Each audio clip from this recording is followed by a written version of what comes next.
Hello दोस्तों। आज मैं एक मनवा के बारे में बताने वाला हूं जिसका नाम है ब्लड डेमन रीइंकार्नेशन। तो धीरज रखो और कुछ पॉपकॉर्न ले लो। चलो शुरू करते हैं। हमारी कहानी शुरू होती है एक औरत के रोते हुए, जबकि नैरेटर कहता है कि इस दुनिया में ऐसे लोग होते हैं जिनकी तकदीर इतनी खराब होती है कि उनके लिए दिल में दया पैदा हो जाती है। हम देखते हैं कि ये औरत एक अजीबोगरीब बाहु वाले राक्षस से भागने की कोशिश कर रही है जो उसके आसपास के दूसरे लोगों पर हमला कर रहा है। नैरेटर बताता है कि कांग सैम ऐसे ही एक बदनसीब इंसान था। फिर हम एक छोटे लड़के को देखते हैं जो उस राक्षस के हमलों की खबर देख रहा है। खबर में पता चलता है कि पान के माता पिता भी स्कूल से उसे लेने जा रहे थे, तभी उनकी मौत हो गई। और तो और उसकी रिश्तेदारों ने न तो उसके सारे संपत्ति छोड़े बल्कि उसे सड़कों पे छोड़ दिया, यानी उसने अनाथ की तरह जिंदगी बितानी पड़ी। लेकिन सड़क पर जीने ने उस लड़के को जबरदस्त हिम्मत दी। उसने खुद को मजबूर किया कि बासी खाना भी खा के जिंदा रहे। धीरे धीरे उसने नौकरी पा ली और पढ़ाई भी शुरू की जैसे कोई जवान आदमी।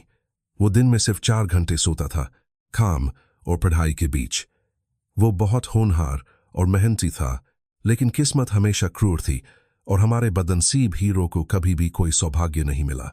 जब वो एक परीक्षा देने गया, उसकी अपेंडिक्स फट गई और उसे परीक्षा छोड़नी पड़ी। उसने दूसरी परीक्षा देने की कोशिश की, लेकिन जिस बस में वो था वो आधे रास्ते में पलट गई, जिससे वो देर से पहुंचा और परीक्षा मिस कर गया। एक और दिन जब वो घर से निकलने वाला था, उसकी बाइक गिर गई और किसी तरह उसकी दरवाजा जाम हो गया, जिससे वो घर में फंस गया और स्कूल भी मिस कर दिया। भले ही वो अपनी पूरी कोशिश कर रहा था, लेकिन इस तरह के कई बदनसीबी के किस्से उसके साथ होते रहे और उसकी जिंदगी पूरी तरह से नाकामियों से भर गई। वो शिकार बनने या अच्छी नौकरी पाने का सपना छोड़ने वाला था, लेकिन उसके पास आखिरी उम्मीद थी। अगर सब कुछ गलत हो जाए तो उस उम्मीद का नाम था जागरण। कुछ लोग होते हैं जिन्हें भगवान चुनते हैं, जो जन्म से छुपी हुई ताकतों के साथ आते हैं, और जब वो 20 साल के होते हैं तो वो ताकतें जाग उठती हैं। जागरण होना शिकारी बनने का आधा रास्ता था। इसीलिए कांग हमेशा अपनी ताकत बढ़ाने के लिए जितना हो सके ट्रेनिंग करता था, ताकि जागरण वाले दिन वो पूरी तरह तैयार रहे। लेकिन लगता है कि उस गरीब लड़के के लिए वो भी काम नहीं आया, क्योंकि शिकारी रैंक तय करने वाली परीक्षा में उसे सबसे नीचे F रैंक मिला। परीक्षक ने बताया कि उसके पास कोई भी खास ताकत नहीं है, और जहां 1% लोग जन्मजात टैलेंट के साथ टॉप तक पहुंचते हैं, वही हमारा हीरो उन 1% लोगों में भी सबसे नीचे है। बात को और खराब करते हुए परीक्षक ने इस हालात पर थोड़ा हंसी भी निकाली और भले ही बाद में माफी मांगी, लेकिन इतने सालों की मेहनत के बाद ये सब सुनकर हीरो का हौसला टूट गया। फिर कहानी वर्तमान में कटती है, जहां हीरो अब 25 साल का हो चुका है। हम देखते हैं कि एक भेड़िए जैसे जीव ने हीरो पर हमला कर दिया है, जो अपनी ढाल से खुद को बचाने की कोशिश करता है। हमला रोकने की उसकी मेहनत इतनी जबरदस्त होती है कि उसका हाथ टूट जाता है। वो जीव गुस्से से भरा हुआ उसे दांतों से खत्म करने के लिए तैयार है, लेकिन हीरो उसकी पंजों को पकड़कर हिम्मत से देखता है। पता है कि वो इतनी आसानी से नहीं हारेगा, इसलिए वो उस जीव का हाथ पकड़कर उसे नीचे की तरफ पलटने की कोशिश करता है, ताकि उसे संतुलन से बाहर कर सके। जैसे ही वो गिरता है, हीरो उसकी नाक पर जोरदार घुटना मारता है। जीव जोर से जमीन पर गिरता है, रास्ते में सब कुछ गिरा देता है। हीरो फिर किसी लड़की की तरफ देखकर विनती करता है कि भगवान के लिए जल्दी से अपनी जादूगरी दिखाओ, क्योंकि हालत बहुत खराब हो रही है। उस लड़की ने फायरबॉल बनाने लगती है और हीरो को मानव ढाल कहती हुई कहती है कि अभी थोड़ा इंतजार करो, मैं अभी ध्यान लगा रही हूं। उसकी जादुई तोप समझ जाती है कि हीरो मुश्किल में फंसा है। हीरो बताता है कि उसने उस जादूगर और एक दूसरे टैंक के साथ टीम बनाई थी, लेकिन अब उसे पछतावा हो रहा है। वे घिरे हुए हैं और दूसरे टैंक ने इस सब के बीच अपना एक हाथ खो दिया है। ऊपर से जादूगर, जो कि मॉन्स्टर्स को नुकसान पहुंचाने के लिए जादू करने वाला था, किसी वजह से अपना काम ठीक से नहीं कर पा रहा है। ये भेड़िए जैसे जीव, जिन्हें नोल्स कहते हैं, ज्यादा ताकतवर नहीं है, लेकिन F रैंक के जादूगर को सिर्फ 2 को भी बिना किसी दूसरे जादूगर की मदद के हराना मुश्किल हो रहा है। और हम देखते हैं कि एक नोल फिर से उठ रहा है, जबकि हीरो समझता है कि उसने खुद को बचाने के लिए लगभग अपनी जान लगा दी है, ताकि उसे थकाया जा सके। तभी जादूगर, आखिरकार उसने जादू का चार्जिंग पूरा किया और मुख्य पात्र से कहा रास्ता छोड़ने को। उसने अपने आग के धनुष से दुश्मनों को निशाना बनाया और कहा कि एक ही वार में उन्हें खत्म कर देगा। मुख्य पात्र और दूसरे शिकारी ने राहत की सांस ली, क्योंकि आखिरकार जादू पूरा हो गया था। लेकिन नॉल्स ने नफरत भरी नजरों से उन्हें घूरा। फिर जादूगर ने तीर छोड़ा, जो 2 राक्षसों की तरफ उड़ रहा था, लेकिन वह चूक गया। तीर दुश्मनों तक पहुंचने से पहले ही जमीन पर गिर गया और वे बस वहीं खड़े रह गए, कुछ समझ नहीं पाए। मुख्य पात्र घबरा गया और जादूगर को गाली दी कि उसने जादू फिजूल में जमीन पर तीर चलाकर बर्बाद कर दिया। अब हम फंस गए। लेकिन उनकी बातचीत बीच में रुक गई। जब दूसरा शिकारी अपनी तलवार जमीन पर गिरा देता है और मुख्य पात्र जब वहां देखता है, तो वह लड़का लगभग एक नॉल के द्वारा निगला जा रहा होता है और अब उसके पास कोई हथियार नहीं था। आगे कुछ कर पाने की बजाय वह मुख्य पात्र से मदद मांगता है, लेकिन वह भी दूसरे नॉल से लड़ रहा होता है और योद्धा से कहता है कि थोड़ा धैर्य रखो, मैं आ रहा हूं। इस हंगामे के बीच वह एक तरफ देखता है और पाता है कि जादूगर ने एक पोर्टल खोल दिया है और समझ जाता है कि वह भाग रहा है और उन्हें छोड़कर जा रहा है। जादूगर सबसे बेइज्जती वाली शक्ल के साथ कहता है कि उसने देखा कि तीनों मरने वाले हैं, इसलिए कम से कम एक को बचना चाहिए। वह मुख्य पात्र का मजाक उड़ाता है और उसे इंसानी ढाल कहता है, जिससे वह गुस्से में आग बबूला हो जाता है। कथावाचक बताता है कि मुख्य पात्र एक टैंकर था। आमतौर पर वह रोल उन लोगों को दिया जाता था जिनके पास कोई ताकत नहीं होती, इसलिए उन्हें इंसानी ढाल भी कहा जाता था। कोई हैरान नहीं होता था अगर वे कभी भी मर जाएं, क्योंकि उन्हें उच्च पदों वाले लोग सिर्फ इस्तेमाल होने वाले औजार समझते थे। ये सच जानकर और जब दूसरा शिकारी नॉल के द्वारा निगलने वाला होता है, मुख्य पात्र भागने के बारे में सोचता है, क्योंकि आधा खुला पोर्टल अभी भी है और किसी बेकार के लिए जान दांव पर लगाने का कोई मतलब नहीं। लेकिन पोर्टल पार करने से पहले कोई उसे रोकता है और कहता है कि उसे अजमून नाम के किसी भगवान ने चुना है, जो परीक्षाओं और कष्टों का देवता है। वह कुछ समझ नहीं पाता और बस उस दीवार के सामने खड़ा रह जाता है, जहां पता चलता है कि वह शख्स असल में एक खूबसूरत सफेद बालों वाली औरत है। मुख्य पात्र गुस्से में पूछता है कि पोर्टल कहां गया, जो अभी थोड़ी देर पहले था, लेकिन वह औरत जोरदार चिल्लाती है और कहती है कि अब से उसे अपने पिछले जीवन के कर्मों का फल भुगतने के लिए परीक्षा से गुजरना होगा। कांग को उसकी बातों का कुछ भी समझ में नहीं आ रहा था। यासिर सांडिड, वो बस अपने कान बंद करके उस औरत की जोरदार आवाज से खुद को बचाने की कोशिश कर रहा था। उसे ये सोचते हुए अजीब लग रहा था कि वो पिछली जिंदगी से क्या मतलब था। तभी औरत दीवार की ऊपर से कूदकर उसके सामने आ गिरती है, जमीन तक फट जाती है गिरते हुए। कांग को अभी कुछ समझने का मौका भी नहीं मिला कि पीछे से अचानक ऑल प्रकट होता है और अपनी पंजों से उसे भेद देता है। ऑल उस हालत में उसके चेहरे पर अजीब सी मुस्कान लिए देखता है और कहता है, कृपया सही चुनाव करना। फिर कहानी उस दूसरे हंटर पर कटती है, जो नॉल द्वारा हमला किया जा रहा था। वो अभी भी जिंदा था, लेकिन बच निकलने की कोशिश कर रहा था। वो सोचता है कि उसकी जिंदगी कहाँ गलत हो गई थी और पता चलता है कि उसका नाम किम चम्मस्टिक है। फिर हम उसकी जिंदगी की एक फ्लैशबैक देखते हैं। वो अपने माँ बाप के साथ रहता था, लेकिन उसके पिता शराबी थे और उसे अपनी माँ को मारते थे। माँ ने सहा नहीं और दोनों को छोड़कर चली गई।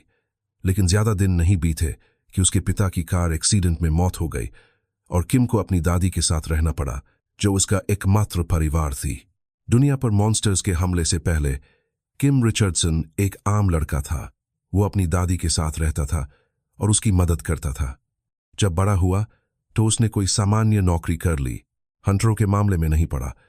लेकिन फिर कुछ ऐसा हुआ जिसने उसकी जिंदगी का रुख बदल दिया। उसकी दादी एक दुर्लभ बीमारी की वजह से गिर पड़ी और डॉक्टर ने कहा कि इलाज बहुत महंगा होगा, जो किम के बस की बात नहीं थी। तभी उसे एहसास हुआ कि उसे किसी भी तरह से बहुत पैसा कमाना होगा, चाहे अपनी जान जोखिम में डालनी पड़े। तभी उसने हंटर बनने का फैसला किया। लेकिन 20 साल की उम्र में हंटर की परीक्षा में वो फेल हो गया, तो हालात उसके लिए ठीक नहीं थे। लेकिन दादी ही उसका सारा परिवार थी और वो उसे हर हाल में बचाना चाहता था। बहुत मेहनत के बाद आखिरकार वो हंटर बन पाया। फिर कहानी वर्तमान में आती है, जहां वो हमला हो रहा है और मरने वाला है। अपनी यादों में किम उस जादूगर के प्रस्ताव को लेकर पछताता है, जिससे उसने उस मिशन पर जाने के लिए हामी भरी थी, क्योंकि उसे पहले से शक था कि वो उसे किसी न किसी मोड़ पर छोड़ देगा। झड़प हारने ही वाला था। जब वो सोचता है कि उसकी दादी का क्या होगा जब वो उसके इलाज में मदद नहीं कर पाएगा। लेकिन अचानक भेड़िया हमला बंद कर देता है और हमें दिखता है कि एक तलवार उसके कान के पास लगती है, जिससे वो दानव खत्म हो जाता है। किम हक्का बक्का है, उसे समझ नहीं आता कि ये क्या हुआ या वो अभी तक कैसे जिंदा है। फिर कहानी कुछ पल पीछे लौटती है, जब कांग भेड़िए की पंजे से घायल हो जाता है। वो औरत उसकी तरफ इशारा करती है और कहती है कि पिछले जन्म में वो एक दानव था, इसलिए उसकी वर्तमान जिंदगी में इतनी बदकिस्मती है। नायक कुछ समझ नहीं पाता, यहां तक कि कैसे वो उस वार के बाद भी जिंदा है। लेकिन औरत बस अपना हाथ उसकी पंजे पर रखती है और पंजा कागज की तरह गायब हो जाता है। वो अपना पेट छूता है और महसूस करता है कि भेड़िए के हमले का घाव पहले ही ठीक हो चुका है, मानो कुछ हुआ ही नहीं। फिर कांग लड़की से पूछता है कि ये सब क्या हो रहा है और क्या उसने उसे चोट पहुंचाई है।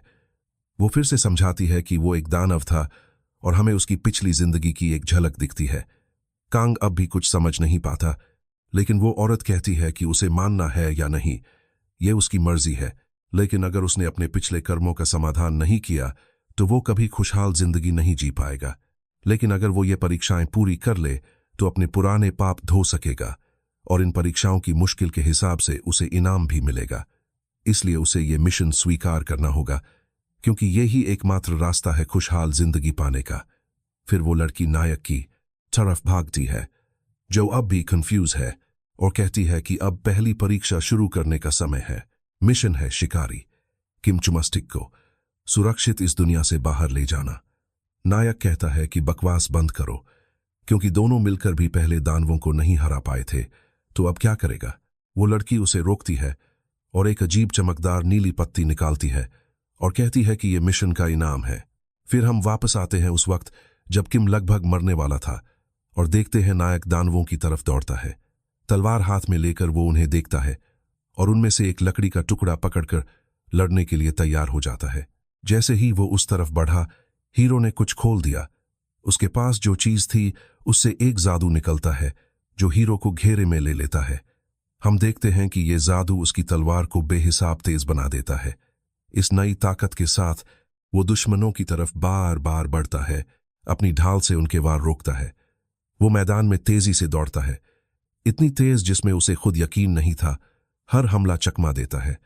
आखिरकार वो एक दानव के नीचे फिसलता है और अपनी तलवार ऊपर की तरफ खींचते हुए एकदम सही वार करता है, जिससे दानव पूरी तरह छेद जाता है। दानव दर्द से चीख उठता है और इसी मौके का फायदा उठाकर हीरो आखिरी वार करता है। गुस्से से भरे उसकी आंखों में वो अपनी तलवार गाड़ता रहता है।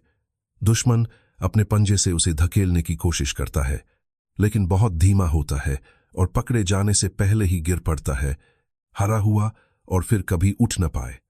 दानव के पंजे से हीरो के हाथ में हल्का सा जख्म आता है, लेकिन उसे ये जानकर राहत मिलती है कि कम से कम एक दानव तो खत्म हो गया। और उसी लापरवाही के पल में दूसरा दानव लगभग हीरो का एक बड़ा हिस्सा काट ही लेता, लेकिन वो बच निकलता है। आखिरी वक्त में दानव खींचते हुए ये महसूस करता है कि उसकी तलवार अभी भी दूसरे दुश्मन में फंसी हुई है और जीतने के लिए उसे ये निकालने का तरीका ढूंढना होगा। उसे उस औरत की आवाज अपने दिमाग में सुनाई देती है, जो चेतावनी देती है कि यह इम्तिहान किसी की जान जोखिम में डालने के लिए होता है और इसे ध्यान में रखना चाहिए। फिर वो एक छोटी छुरी निकालता है और फिर भी जानवर का सामना करने का फैसला करता है। उस पर छलांग लगाता है और कहता है कि जितना चाहे हमला कर। वो दुश्मन के पंजे के वार से बचाता है और अपने घायल हाथ की वजह से छुरी गिराने ही वाला होता है, लेकिन मजबूती से पकड़ लेता है। बड़ी मेहनत से वो दानव के कमजोर हिस्से में वार करता है और पूरी ताकत से छुरी गाड़ देता है। दानव गिर जाता है, अब बेहोश। हीरो सांस भरता है, राहत महसूस करता है कि आखिरकार सफल हो गया, लेकिन याद आता है कि किम अभी भी खतरे में है और वो तलवार लेने के लिए दौड़ता है, जो अभी भी दानव में फंसी हुई है। उसे पकड़कर वो पूरी ताकत से फेंकता है और किम को पकड़ने वाले दुश्मन पर एकदम सटीक वार करता है, जिससे वो एक ही झटके में खत्म हो जाता है।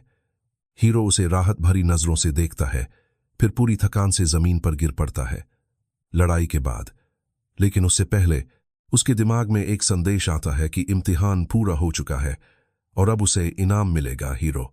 और फिर वह बेहोश हो जाता है, किसी के उसके चेहरे पर थप्पड़ मारते ही जोर से कहने पर जागता है कि अब उठो।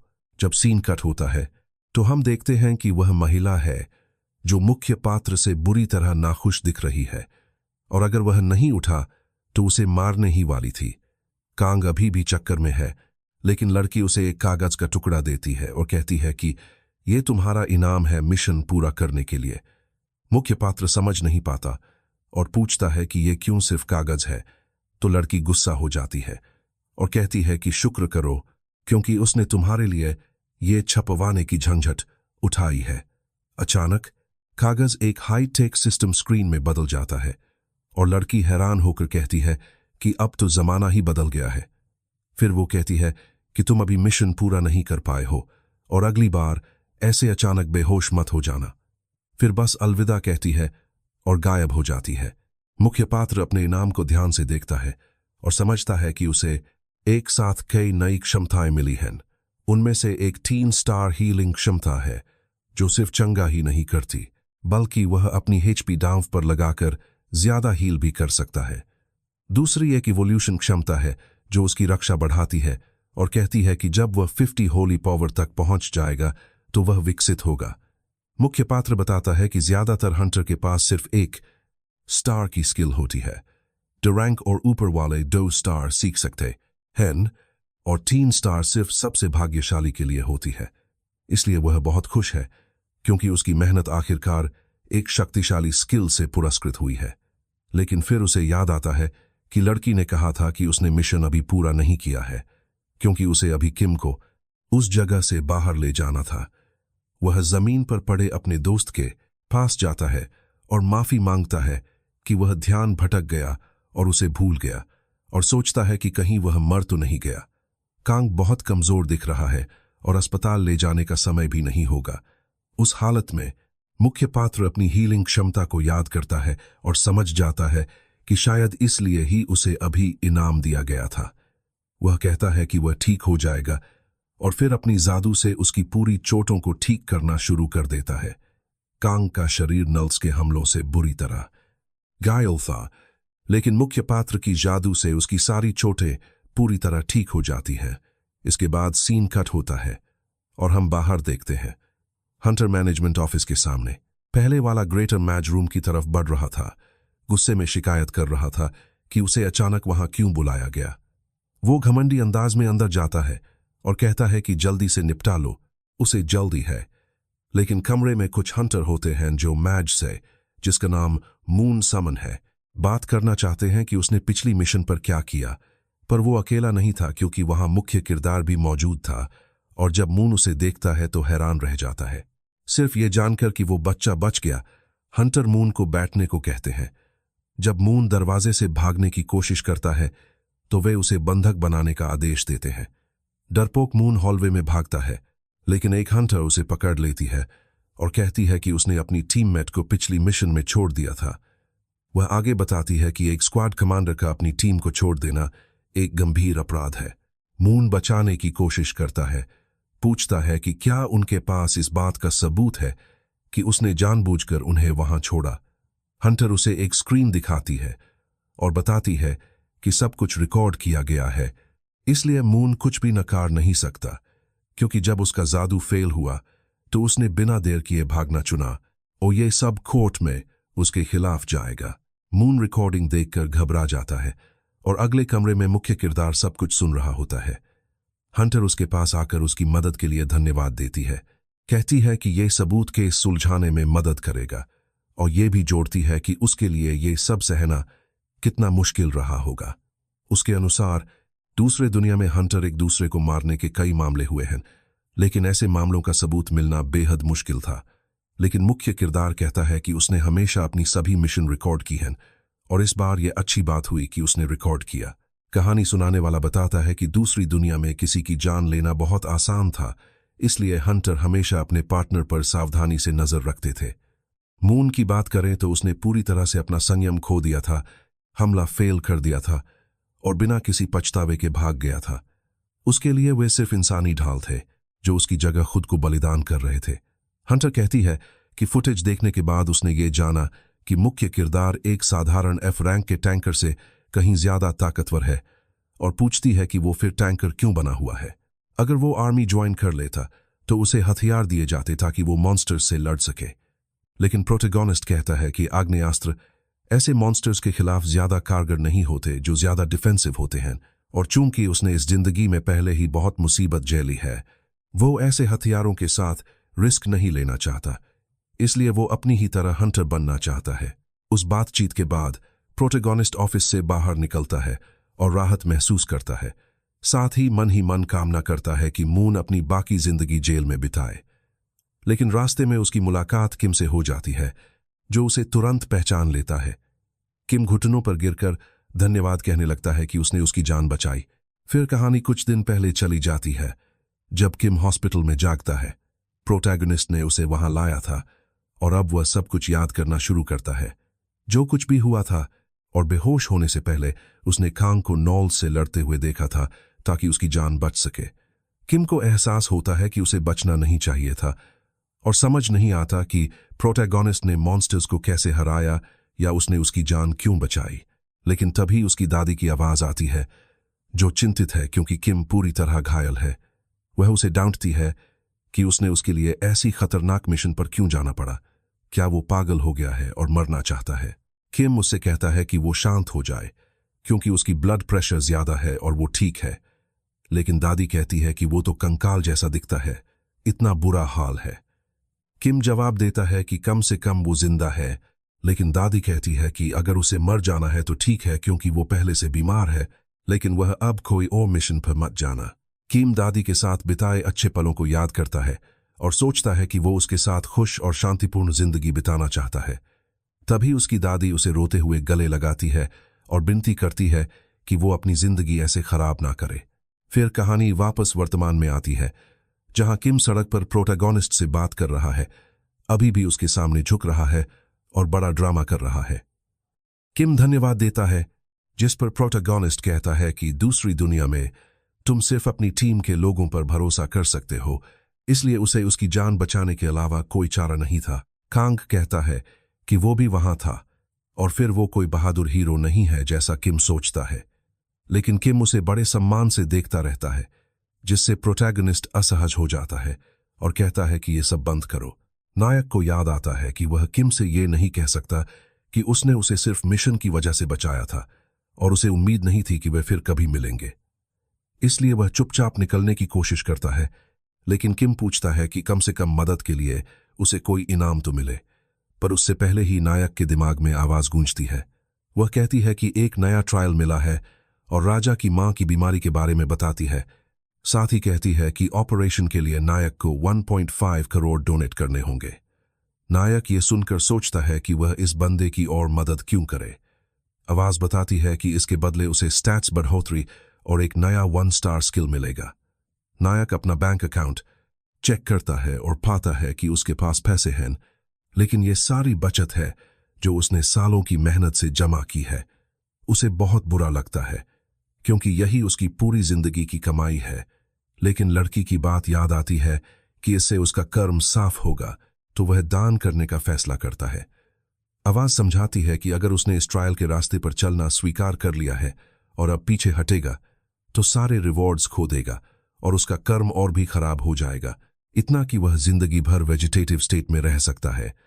बस यही सोचकर नायक को एहसास होता है कि उसके पास मिशन पूरे करने के अलावा कोई चारा नहीं है। नायक कहता है कि इनाम छोटा हो सकता है, लेकिन अगर वह नहीं करेगा तो आगे के ट्रायल भी नहीं ले पाएगा। वह सोचता है कि हंटर प्रोफेशन कितना फायदेमंद है और अगर वह प्रसिद्ध हंटर बन गया तो यह 1.5 करोड़ जल्दी कमा कर चुका देगा। अभी की स्थिति में एक F रैंक हंटर होने के नाते वह हंटर मार्केट तक भी नहीं पहुंच सकता, इसलिए कम से कम एक नया स्किल लेना फायदा होगा। बहुत सोच विचार के बाद वह हंटर एसोसिएशन को कॉल करता है, दान करता है और अपना नया स्किल प्राप्त करता है जो अभी हमसे छुपा हुआ है। सीन कट होता है एक टेस्ट पर, जहां परीक्षक प्रतिभागियों को बुलाता है। वह समझाता है कि यह वर्चुअल रियलिटी में टेस्ट होगा, जहां प्रतिभागी प्रीमेड कैरेक्टर्स को कंट्रोल करेंगे अपनी क्षमताओं को परखने के लिए। कैरेक्टर्स के पास खास क्लास और रोल होंगे और मकसद होगा उन रोल्स के हिसाब से मिशन पूरे करना, और ये शिकायत करने का कोई मतलब नहीं कि उसे कौन सा रोल मिला। परीक्षक समझाता है कि अगर तुम में हुनर है तो तुम्हारे किरदार में मिशन पूरा करने की काबिलियत होगी। ठीक है, लेकिन अगर तुम फेल हो जाते हो तो ये किरदार की गलती नहीं होगी। फिर वह मुख्य पात्र का नाम लेकर कहता है कि चाहे संयोग हो या नहीं, उसे ग्रुप का टैंकर बनने का रोल मिला है। साथ ही उसकी मिशन है कि वो नोलेस के अटैक को 5 मिनट तक सहन करे, जो उसने पहले भी एक बार किया है। सिस्टम उसे एक तलवार और ढाल देगा और सभी किरदारों के स्टैट्स 30 पर लॉक हो जाएंगे। वे मुख्य पात्र को शुभकामनाएं देते हैं और उसे वर्चुअल माहौल में भेज देते हैं। ज्यादा देर नहीं लगती कि उसे 4 नोलेस मिल जाते हैं जो उसे घूर रहे होते हैं और हमला करने के लिए तैयार हैं। जब परीक्षक बाहर से लड़ाई देख रहे होते हैं, मुख्य पात्र सोचता है कि उसने अपनी स्टैट्स थोड़ी बढ़ाने के लिए कितना मेहनत की थी। अब आखिरकार उसकी स्टैट्स 30 तक पहुंच गई हैं, बिल्कुल जैसे टेस्ट में थीं। और जैसे ही वो ये सोच रहा होता है, एक परीक्षक उसकी तरफ रुचि दिखाता है। मुख्य पात्र ने गार्जियन शील्ड स्किल हासिल की है, जो टैंकर के लिए परफेक्ट है, और वो सोचता है कि इसे आजमाने का यही सही वक्त है। नोलेस उस पर हमला करते हैं, लेकिन मुख्य पात्र डटा रहता है और एक के काटने से बच जाता है। वो अपनी ढाल से उस काट को ब्लॉक करता है, लेकिन पीछे से एक और नोलेस आता है और पंजों से हमला करता है। मुख्य पात्र कूदता है और आखिरी सेकंड में बच निकलता है, सीधा वार होते हुए बच जाता है। दरिंदे का चेहरा जमीन से टकरा जाता है। फिर वह उस जानवर के पास जाकर उसकी पसलियों पर लात मारता है, जिससे वो दूर जाकर दूसरे जानवर से टकरा जाता है। ऊपर से एक और हमला आता है, लेकिन मुख्य पात्र सतर्क रहता है और तलवार और ढाल दोनों से खुद की रक्षा करता है। उसे एहसास होता है कि सभी किरदारों के स्टैट्स 30 पर होने का फायदा ये है कि किरदार असल शरीर से ज्यादा मजबूत और तेज है।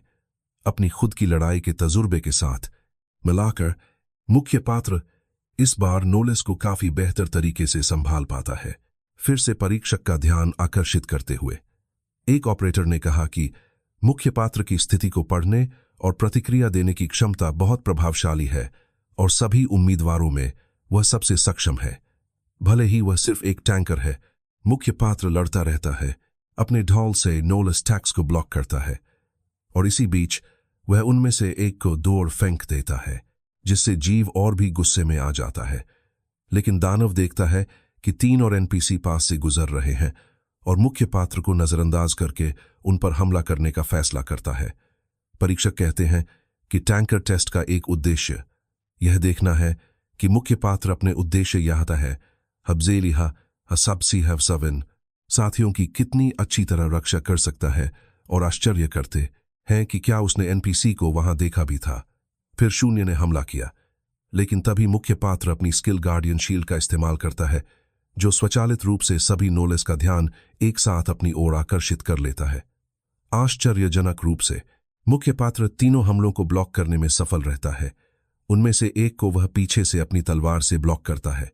परीक्षक प्रभावित होते हैं और मुख्य पात्र अपने मन में बताता है कि यह क्षमता दुश्मन की आक्रामकता को पुनर्निर्देशित करने और उन्हें उपयोगकर्ता की ओर खींचने के लिए होती है। वह कहता है कि अजमौन अपने कर्मों को साफ करते हुए धीरे धीरे उसे और अधिक निस्वार्थ तरीके से खेलने के लिए मजबूर कर रहा है, यानी समूह के भले के लिए खुद की कुर्बानी देना। टैंकर का रोल सबसे आगे खड़ा रहना है, समूह की रक्षा करना, और अगर पहली बार में कुछ गलत होता है तो गिर जाना। इसलिए टैंकरों की इतनी ज्यादा मांग है।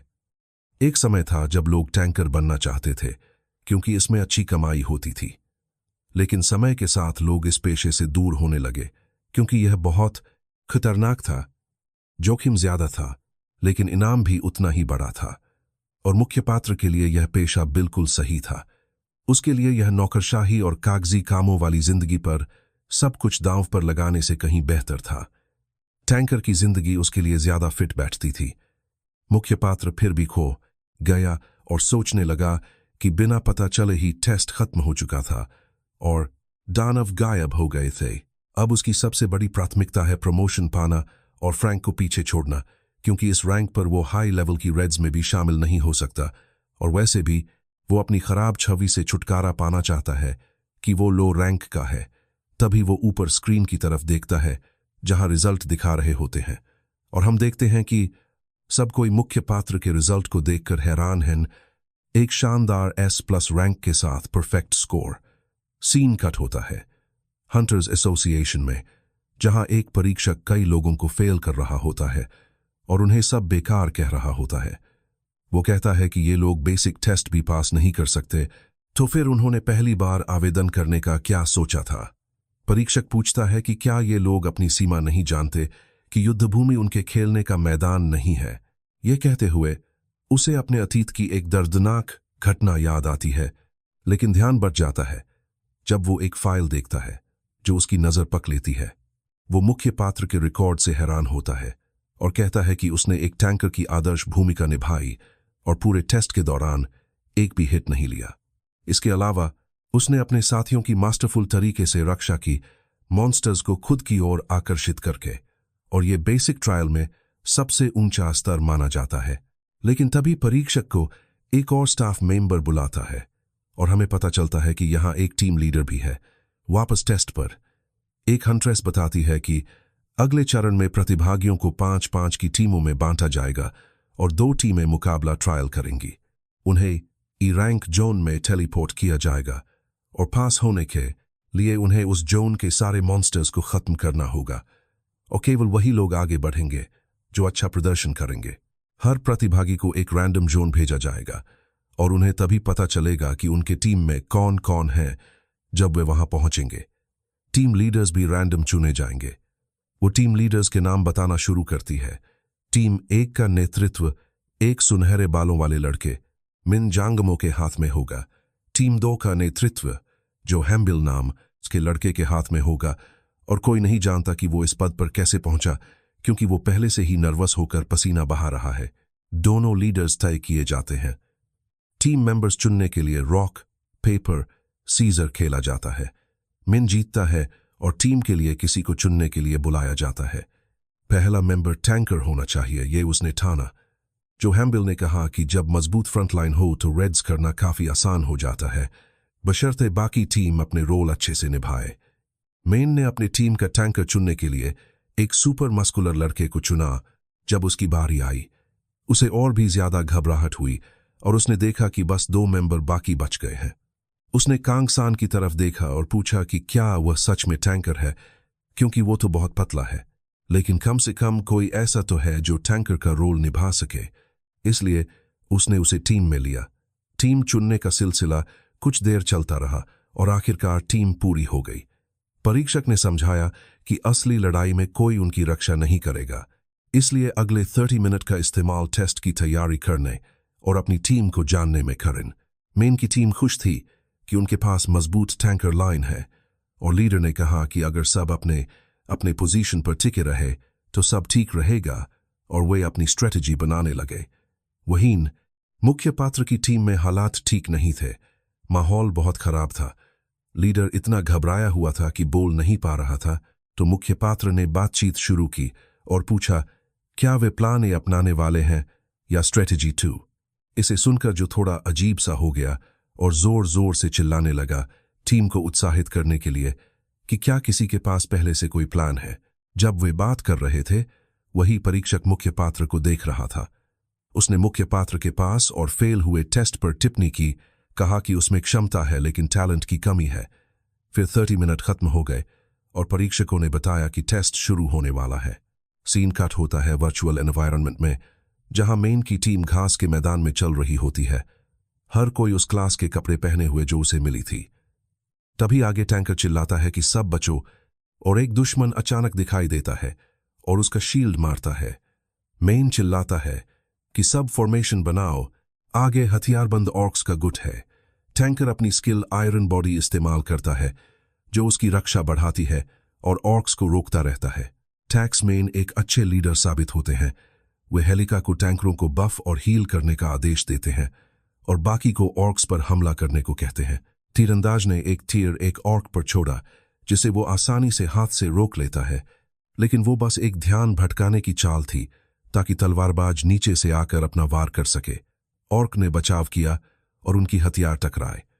एक ऑर्क ने मौका देखकर तलवारबाज पर अचानक हमला करने की कोशिश की।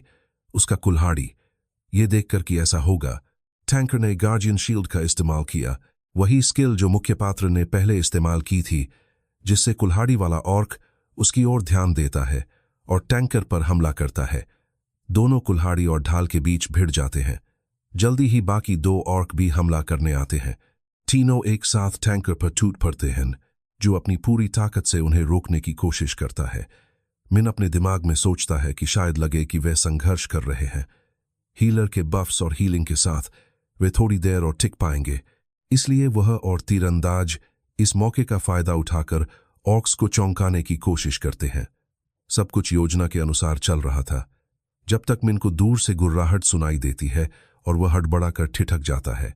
समझ नहीं पाता कि क्या करे। जब वह ऊपर देखता है तो भारी हथियारबंद ऑर्क्स की एक झुंड उनकी ओर आ रही होती है। वह गिनता है और देखता है कि 8 और ऑर्क्स आ रहे हैं। लगता है कि हम तो सिर्फ एक जासूसी पार्टी हैं। वह उनमें से एक पर हमला करता है और भाग जाता है। सभी को आदेश देता है कि टैंकर के पीछे वापस हट जाएं। वह टैंकर, जिसका नाम अब हमें पता चलता है जियांगसू, तीनों ऑर्क्स को रोकने के लिए संघर्ष कर रहा है और लगभग अपनी ढाल खोने वाला है। हीलर उसे चिल्लाता है कि उसे फ्रंट लाइन को थामे रखना होगा, नहीं तो वे सब तुरंत मर जाएंगे। इसी बीच परीक्षक दूर से सब कुछ देख रहे हैं, अपने उपकरणों का इस्तेमाल करते हुए। उनमें से एक माइक उठाता है और बोलना शुरू करता है। वह समझाता है कि एक बात होती है जिसे प्रतिभागी अक्सर नजरअंदाज कर देते हैं। सरकार की रैंकिंग प्रणाली सिर्फ ऑनर हंटर के लिए नहीं है, बल्कि हर रैंक के स्किल लेवल को सुनिश्चित करने के लिए भी है। लोग ई रैंक हंटर पर विश्वास करते हैं कि वे ई रैंक के मिशन को संभाल सकते हैं, क्योंकि उनसे यही उम्मीद होती है। और अगर एक एफ रैंक टैंकर ऑर्क से लड़ते हुए संघर्ष कर रहा है, तो ये माना जाता है कि अगर उसने अब तक उन ऑर्क्स को सोलो कर लिया होता तो उसे ई से ऊपर रैंक के लिए टेस्ट दिया जाता। उनका मतलब था कि इस टेस्ट को पास करने के लिए सिर्फ एक व्यक्ति का माहिर होना ही काफी नहीं है, सभी को काबिल होना पड़ेगा, वरना सब साथ में फेल हो जाएंगे।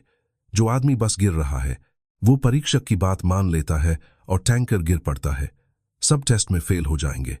वह हीलरों को आदेश देता है कि टैंकर को बचाने के लिए पूरी ताकत लगा दें और कहता है कि वे ऐसा करते रहें तब तक वह और हमलावर ओर्कों के दोनों तरफ से हमला करेंगे।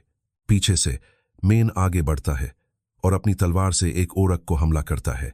लगभग दुश्मन के काउंटर अटैक से बच जाता है। इस बीच टैंकर को कई वार लगते हैं और उसका ढाल टूटने के कगार पर है।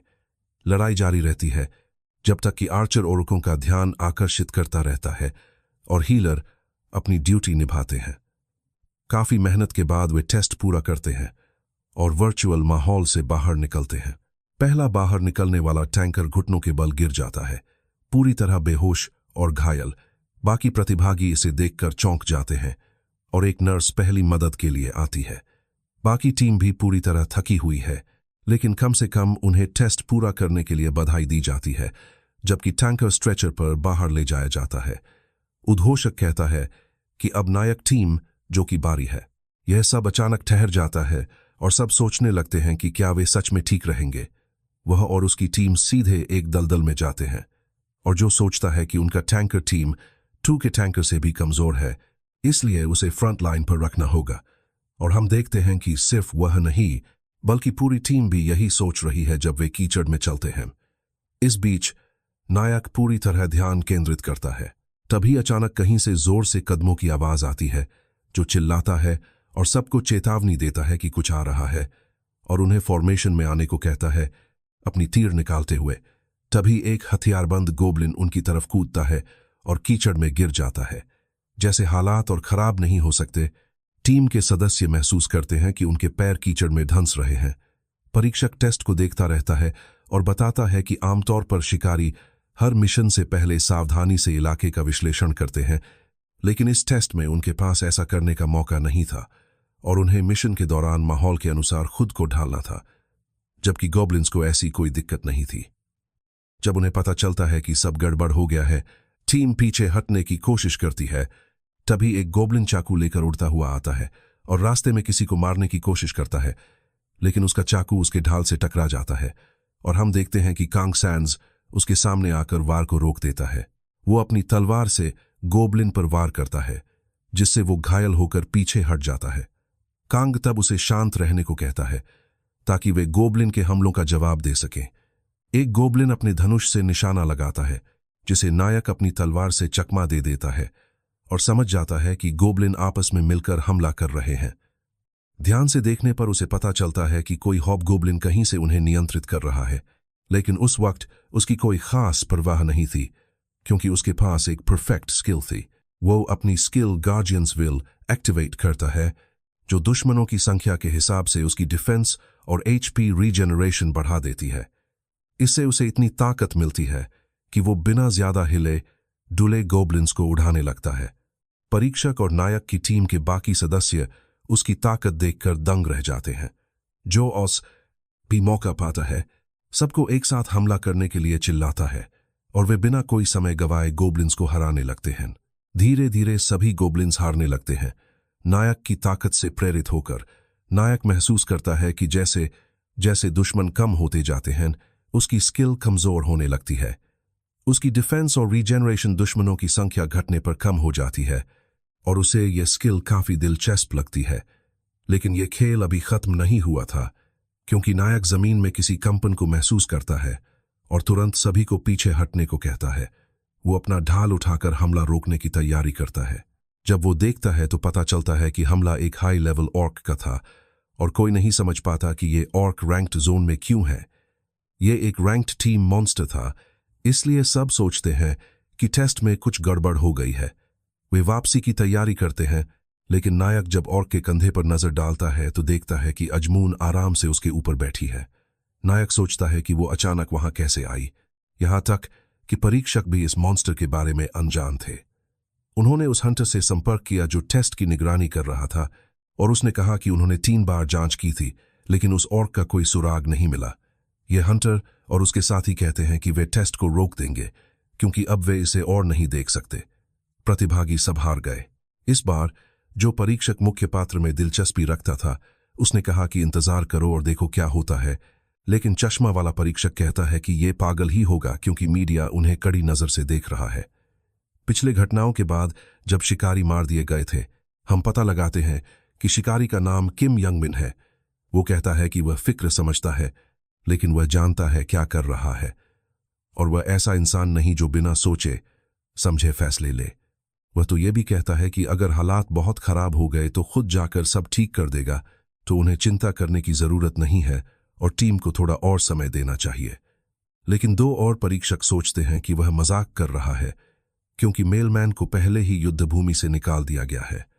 इस तरह के व्यवहार की वजह से भले ही और लोग खतरे में पड़ें, चश्मा वाला परीक्षक सहमत हो जाता है और बस इतना कहता है कि अगर कुछ भी हुआ तो पूरी जिम्मेदारी मियामी की होगी। अब वापस मुख्य पात्र की तरफ। अजमौन, जो अभी जागा लगता है, कहता है कि यह मुख्य पात्र की तीसरी परीक्षा है और उसे सुनिश्चित करना है कि इस टीम के सभी सदस्य जीवित बचें। अगर कोई भी और कट से बाहर हो गया तो जिंदगी की सारी जिम्मेदारी मुख्य पात्र के कंधों पर आ जाएगी। वह महसूस करता है कि लड़की की आवाज सिर्फ उसके दिमाग में थी और वहां कोई और उसे सुन या देख नहीं सकता। लड़की समझाती है कि अगर उनमें से कोई मर गया तो सारी कर्मा वापस मुख्य पात्र पर आएगी, लेकिन चूंकि वह पहले भी कुछ ऐसा झेल चुका है, इसीलिए अब वह इसे अच्छे से संभाल लेगा। मुख्य पात्र कुछ पूछने ही वाला था कि अजमौन अलविदा कहता है और उससे अच्छा करने को कहता है, और तभी ऑर्क के कुल्हाड़ी के हमले के बीच में गायब हो जाता है। मुख्य पात्र लगभग हमला सह लेता है, सीधे चेहरे पर, लेकिन आखिरी पल में बच निकलता है और हमला की जगह मिट्टी गिरती है। यह एक मुश्किल लड़ाई होने वाली है। वह शिकायत करता है कि अभी वह रैंक ही बना है और अब उसे इस स्तर के मॉन्स्टर से लड़ना पड़ रहा है। वह गाली देता है क्योंकि माउंड और बाकी सब चाहते हैं कि वह चला जाए, उसकी पिछली जिंदगी के कर्मा की वजह से। फिर भी हार मानना उसके लिए कोई विकल्प नहीं है और वह सबको तैयार रहने को कहता है, क्योंकि वह ऑर्क के हमले को रोकने वाला है। वह अपना ढाल उठाता है, जबकि ऑर्क अपनी कुल्हाड़ी उठाए पूरा जोर से हमला करने को तैयार होता है। जैसे ही ऑर्क कदम रखता है, चारों तरफ कीचड़ उड़ता है। मुख्य पात्र हमला लेने को तैयार हो जाता है, फिर आखिरी पल में बचते हुए तलवार लेकर ऑर्क के नीचे धावा बोल देता है। उस जीव ने देखा और गुस्से से भरकर अपना कुल्हाड़ी घुमाया जहां नायक था, लेकिन लड़का पीछे की ओर घूमकर बच गया। उसी पल उसे मजबूती महसूस हुई। फिर ऑर्क के कुल्हाड़ी के वार और न्याय की भावना ने उसे यकीन दिला दिया कि अगर एक भी वार ऑर्क से लगेगा तो यही उसका अंत होगा। जो डर के बावजूद एक तीर निकालती है और टीम को चिल्लाती है कि टैंकर उनकी रक्षा के लिए लड़ रहा है, इसलिए उन्हें भी लड़ना होगा। लेकिन वहां हर कोई पहले ही हार मान चुका था और डर के मारे लगभग पंगु हो चुका था। उनमें से एक तो सोचने लगा कि क्या वे इस स्थिति में अपने पॉसनशिप होश खो चुके हैं। वह तो नायक को ही दोष देता है, कहता है कि अगर उसने आगे कूदकर रुकावट न बनाई होती तो परीक्षक पहले ही टेस्ट रोक चुके होते, और वह कुछ करने की बजाय खड़ा बस यही सोच रहा है कि प्रशासन क्या कर रहा है। वहीं म्योमिन सब कुछ चुपचाप देख रहा है। जो वहां से निकलती है और अपने तीरों से गॉब्लिन्स को मार गिराती है, 2 गॉब्लिन्स को हराते हुए। बाकी 2 शिकारी डर के बावजूद लड़ाई में मदद करते हैं। उनमें से एक पेड़ को हवा में उठाकर ऑर्क पर फेंकता है। जो उसे मारे जाने के बाद वह राक्षस मुड़कर उन पर हमला करने लगता है, लेकिन नायक उसे रोकता है और अपनी तलवार से उसके पैर को घायल करता है। वे सब पूरी ताकत लगाकर हमला करते हैं, फिर भी ऑर्क गिरता नहीं और इतना गुस्से में आ जाता है कि बरसरकर मोड में चला जाता है। नायक को यकीन नहीं होता कि ऐसा राक्षस अभी भी उस मोड में जा सकता है, लेकिन जब उसे सबसे कम उम्मीद थी, ऑर्क पागलपन भरे तेजी से उस पर हमला कर देता है। हम कांग के साथ क्या हुआ नहीं देख पाते। म्योमिन बस देखता रहता है और जो केवल नायक का नाम चिल्ला पाती है। फिर सारी अफरा तफरी के बाद हम देखते हैं कि नायक ऑर्क के वार से दूर तक उड़ गया था। वह उठने की कोशिश करता है, लेकिन ऑर्क जल्दी से उसके सामने आ जाता है और एक पंच मारता है, जिसे नायक अपने ढाल से रोक लेता है। लेकिन ऑर्क अपनी दूसरी हाथ से कुल्हाड़ी के हैंडल से नायक को मारता है और उसे जमीन पर गिरा देता है। परीक्षक कहता है कि बातें बहुत आगे बढ़ गई हैं और उन्हें तुरंत हस्तक्षेप करना चाहिए, लेकिन म्योमिन चुपचाप सब कुछ देखता रहता है। इसी बीच मुख्य किरदार उस राक्षस से बच निकलता है और फिसलता हुआ दूर हटता है। अपनी तलवार से राक्षस की टांग पर वार करता है, लेकिन चूंकि वो पूरी तरह थक चुका होता है, उसकी हीलिंग ऑरा स्किल एक्टिवेट हो जाती है और उसकी HP धीरे धीरे रीजेनरेट होने लगती है। हालांकि इतनी भी थकान ठीक करने के लिए काफी नहीं होती। जब उसके साथी पूछते हैं कि वह ठीक है या नहीं, तो मुख्य किरदार सोचने लगता है कि शायद हार मान लेनी चाहिए। लेकिन फिर सोच विचार के बाद उसे समझ आता है कि जीत का राज बस इतना है कि ऑर्क को एक खास जगह से आगे जाने से रोकना है। तो वो अपनी सारी हिम्मत जुटाता है और कहता है कि वो ऑर्क को वहीं आखिरी दम तक रोकेगा ताकि बाकी सब बचकर निकल सकें। वो अपने साथियों को चिल्लाता है कि चिंता मत करो, लड़ाई जारी रखो, वो इसे सह सकता है।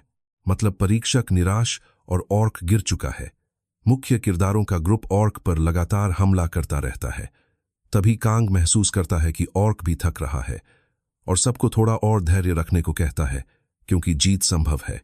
लेकिन ऑर्क उतना ही गुस्से में है जितना थका हुआ और एक और जबरदस्त वार करता है, जिससे मुख्य किरदार फिर से उड़ जाता है। अब ग्रुप ऑर्क की चालों को समझ चुका है और मौके का फायदा उठाकर उस पर लगातार हमले करता है। इतने सारे हमलों के बाद ऑर्क आखिरकार घुटनों के बल गिर पड़ता है और जो राहत महसूस करता है, कहता है कि हमने जीत लिया। लेकिन अचानक ऑर्क फिर से एक दहाड़ मारता है और अपनी कुल्हाड़ी पूरी ताकत से मुख्य किरदार पर फेंकता है, जो चिल्लाता है कि सावधान रहो। और कांग खुद को संभालता है, सोचता है कि क्या वो उसे रोक पाएगा। लेकिन बीच रास्ते में उसे एहसास होता है कि कुछ गड़बड़ है, क्योंकि कुल्हाड़ी असल में उसकी तरफ नहीं आ रही थी। कुल्हाड़ी असल में उस शिकारी की तरफ जा रही है जिसने पहले मुख्य किरदार पर शिकायत की थी, और लड़ाई की हलचल में उसे सब भूल गए थे। ये देख के मुख्य किरदार तुरंत घबरा जाता है, क्योंकि उसे याद आता है कि अगर कोई भी साथी गिरा तो उसे कर्म पर दंड मिलेगा। तो वो अपने साथी की तरफ दौड़ने की कोशिश करता है, लेकिन तभी दृश्य कट जाता है और हमें पता नहीं चलता कि क्या हुआ। हमने चश्मे वाले परीक्षक को भी नहीं देखा। जो हुआ उसके लिए माफी मांगते हैं, कहते हैं कि ये उनकी गलती थी और जो भी रिस्क उन्होंने लिया है उसकी भरपाई करेंगे। जो और बाकी शिकारी शिकायत करने लगते हैं, कहते हैं कि उन्हें पता था ये एक गलती ही हो सकती है, लेकिन नायक खुद को दोषी महसूस करता है क्योंकि ये सब उसके कर्म की वजह से हुआ। हैरानी की बात यह है कि नियोमान भी माफी मांगता है और कहता है कि जो हुआ उसकी पूरी जिम्मेदारी वो लेगा।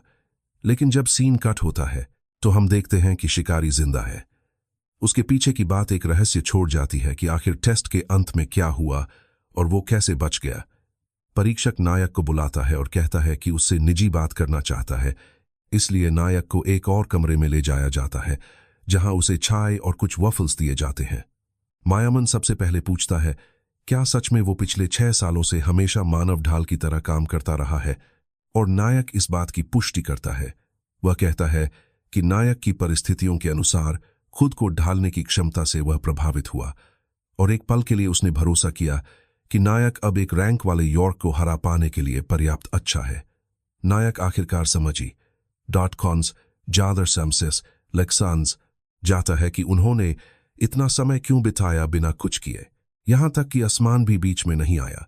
फिर वह सीधे मुद्दे पर आता है और कहता है कि उसका मकसद है कि नायक रेंजर्स में शामिल हो, जो उसका अपना ग्रुप है। वह समझाता है कि फिलहाल वह सिर्फ परीक्षक के रूप में काम कर रहा है, लेकिन कुछ महीनों में वापस रेंजर बनेगा और अगर नायक चाहे तो उसे रेंजर्स में भर्ती कर सकता है।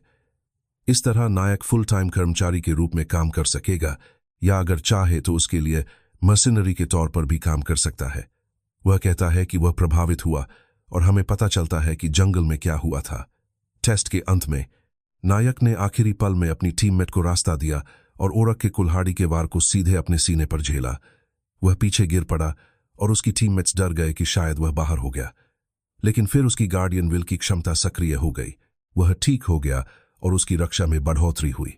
यंग मैन कहता है कि यह कोई भी नहीं कर सकता और फिर से पूछता है कि क्या वह रेंजर्स में शामिल होना चाहता है, उसे एक कॉन्ट्रैक्ट साइन करने का ऑफर देते हुए। केन यकीन नहीं कर पाता कि रेंजर्स जैसे प्रसिद्ध ग्रुप, जो आमतौर पर सिर्फ खास मामलों को ही चुनते हैं, ने उसे भर्ती करने का फैसला किया। अब वह मुश्किल से विश्वास कर पाता है कि यह सच है और साइन करने के बारे में सोचता है, लेकिन रुककर इसे सोच समझ कर करने का फैसला करता है। रेंजर्स जो हमलावर राक्षसों से लड़ते हैं और कभी कभी अपनी मिशनों के लिए दूसरी दुनियाओं में भी जाते हैं, वहां अजमौन के लिए हीरो के साथ छेड़छाड़ करने के लिए बढ़िया जगह होगी। और वैसे हीरो की बात करें, जैसे ही उसने कॉन्ट्रैक्ट को छुआ, उसके अक्षर बदल गए और एक संदेश आया कि चौथा ट्रायल शुरू होने वाला है। उसे रेंजर्स में शामिल होकर दुनिया की रक्षा के लिए खुद को समर्पित करना होगा। अगर वह सफल हो गया तो उसे एक नई खास जानकारी मिलेगी।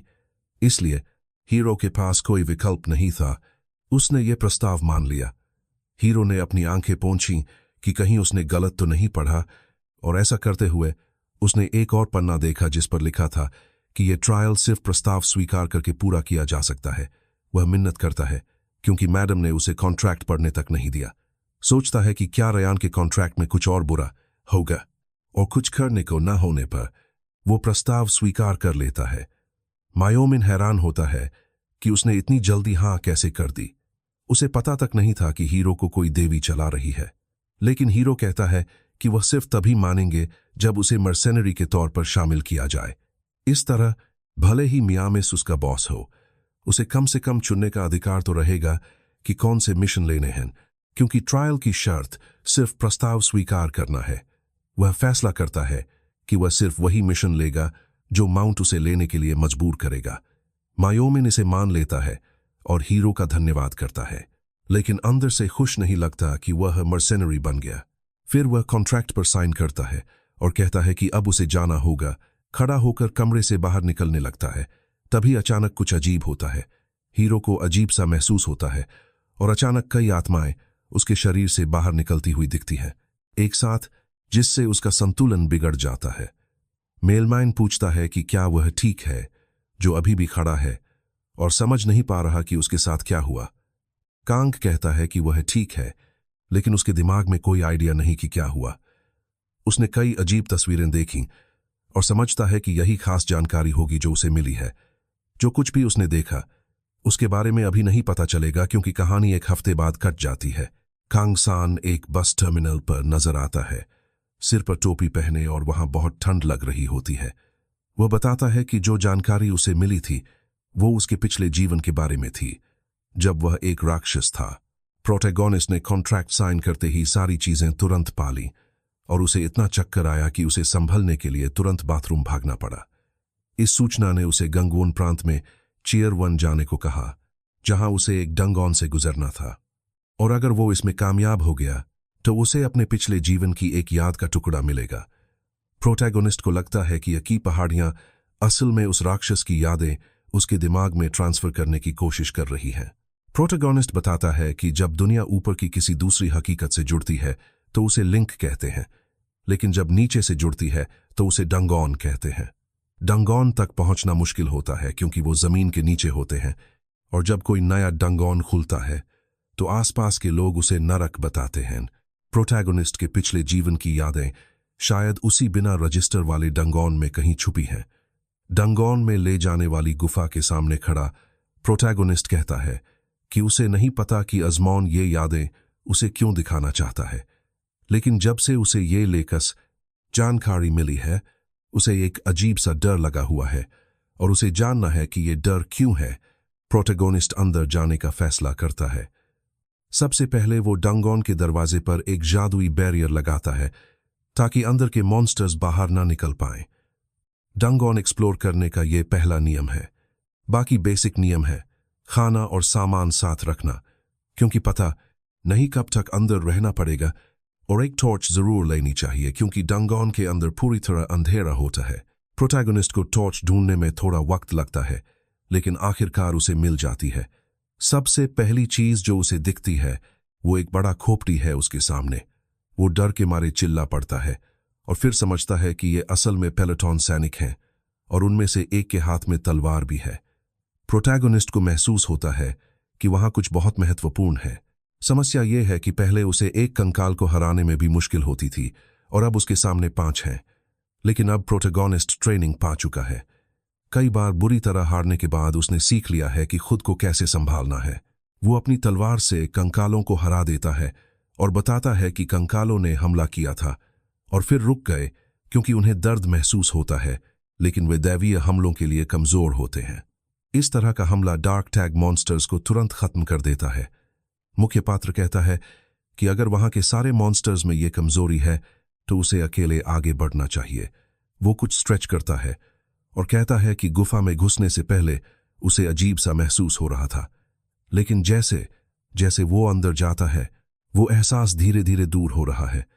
कांग तो ये भी सोचता है कि शायद माउंटेन ने आखिरकार उसे असली इनाम देने का फैसला कर लिया है सारे संघर्षों के बाद, क्योंकि वो कई बार लगभग हार गया था तो उसे कम से कम एक इनाम तो मिलना चाहिए। और तभी उसके सामने एक खजाने का संदूक दिखता है। वो खुशी से उस संदूक की तरफ दौड़ता है और अजमौन का तोहफ के लिए धन्यवाद करता है, लेकिन उसने जल्दी बोल दिया क्योंकि अचानक एक बड़ा जीव छाया से निकलता है और मुख्य पात्र को जोरदार वार से मारता है, जिससे वो फिसलता हुआ दूर जा गिरता है। अब हम देखते हैं कि उस हथियार का मालिक एक दुल्हन है जिसका सिर नहीं है, जो अपने घोड़े पर सवार है और एक स्टील की गेंद को घुमाते हुए फेंकता है। मुख्य पात्र समय रहते अपनी तलवार जादू से तेज करता है, जैसे उसने नोल्स से लड़ाई में किया था, लेकिन इस बार दुल्हन की कवच बहुत मजबूत साबित होती है और उसकी तलवार पर एक भी खरोंच नहीं आती। वह इतना ध्यान लगाता है कि उसे पूरा ताकत से आती हुई स्पाइक वाली गेंद भी नजर नहीं आती। मुख्य पात्र तलवार से उसे रोकने की कोशिश करता है, लेकिन पीछे धकेल दिया जाता है और महसूस करता है कि जादू की मदद से भी वो उस गेंद को काट नहीं सकता। उसे समझ आता है कि दुल्हन एक अलग ही लेवल का है और बात और खराब हो जाती है जब उसकी तलवार लगभग टूटने लगती है। कांग पूरी कोशिश करता है दुल्हन के हमलों से बचने की, लेकिन जानता है कि अगर तलवार टूट गई तो उसके पास मौका नहीं होगा। फिर उसे एक बात ध्यान में आती है। अजमौन द्वारा दी गई मिशन में सिर्फ कहा गया था कि उसे डंगॉन साफ करना है, लेकिन यह नहीं बताया गया कि कैसे। कुछ ऐसा लग रहा था कि उसे अपनी जान जोखिम में डालकर दुल्हन से लड़ना ही होगा, जैसा कि वो कर रहा था। उसे समझ आ गया कि छाती शायद इनाम हो सकती है, जैसा मां ने उसके बारे में बताया था। तो बिना किसी सवाल के टाइम गंवाए उसने बस छाती उठाकर भागने का फैसला किया, लेकिन उसे अभी भी दुल्हन से बचने का तरीका ढूंढना था। भागने के चक्कर में वह सोच रहा था कि बिना सिर वाला ये जीव कैसे जानता है कि वह कहाँ है ताकि हमला कर सके। एक पल के लिए उसने सोचा कि पागल की तरह बिना सोचे समझे भाग जाए, लेकिन फिर उसे कुछ समझ आया। रात के पास तो आंखें नहीं होतीं, लेकिन उसका पीछा कर रहा जीव देख तो रहा है और यकीनन अपनी नजर से उसे खोज रहा है। तो उसने अपनी टॉर्च हवा में फेंक दी, जिससे कुछ सेकंड के लिए वो घोड़ा अंधा हो गया। दुल्हन उसकी अजीब हरकतों से उलझन में पड़ गया और उसने लोहा का गोला चारों ओर घुमाना शुरू कर दिया, लेकिन नायक ने मौका देखकर छाती लेकर भाग निकलने में कामयाबी पाई। उस पूरे हंगामे के बीच नाइट ने देख लिया कि नायक कहाँ गया और उसकी तरफ इशारा किया, लेकिन कांग बेवकूफ नहीं था। उसने इधर उधर हाथ नहीं हिलाया और सीधे डंजियन के दरवाजे की ओर दौड़ पड़ा। बस उसने उस बाधा के बारे में भूल गया जो उसने खुद वहीं लगा रखी थी और समझा कि यह बाधा सिर्फ राक्षसों को नहीं रोकती बल्कि इंसानों को भी अंदर फंसा देती है और इसे बंद होने में वक्त लगता है। लेकिन किस्मत से पहली बार नायक की जिंदगी में बाधा तुरंत गायब हो गई और वह सुरक्षित बाहर निकलने में सफल रहा। गुफा फिर ध्वस्त हो गई, जिससे रास्ता बंद हो गया और नायक ने समझ लिया कि अब उसे जगह सील करने के लिए बाधा लगाने की जरूरत नहीं पड़ेगी। सारी परेशानी के बाद नायक के पास आखिरकार छाती खोलने का समय आया। अंदर एक स्किल थी और अजीब बात यह कि एक पानी की बोतल भी थी। नायक ने वह स्किल वाली शीशी पी ली और उसकी गार्डियन शील्ड की क्षमता अपग्रेड हो गई, जिससे उसकी हीलिंग और डिफेंस दोनों बढ़ गए। उसे समझ नहीं आ रहा था कि खुशी मनाए या उदास, क्योंकि उसके सिर्फ टैंक स्किल ही मजबूत हो रहे थे। फिर उसने पानी की बोतल खोली और सोचने लगा कि पहले वह ये सब बातें बेकार समझता था, लेकिन अब तक अजमौन ने जो कुछ भी कहा है सब सच निकला। नायक कहता है कि उसे दिव्य हस्तक्षेप की परवाह नहीं है, लेकिन अगर अपनी यादें वापस पाने से वह अपनी मनचाही जिंदगी पा सके तो वह जो भी करना पड़े करेगा। तो बस यहीं हमारी कहानी खत्म होती है। अगर तुम चाहो तो मैं इस सीरीज को आगे बढ़ाऊंगा, तो लाइक करो, कमेंट करो और मैं जारी रखूंगा। साथ ही हमारे YouTube चैनल को सब्सक्राइब करना मत भूलना और भी मजेदार कहानियों के लिए। धन्यवाद।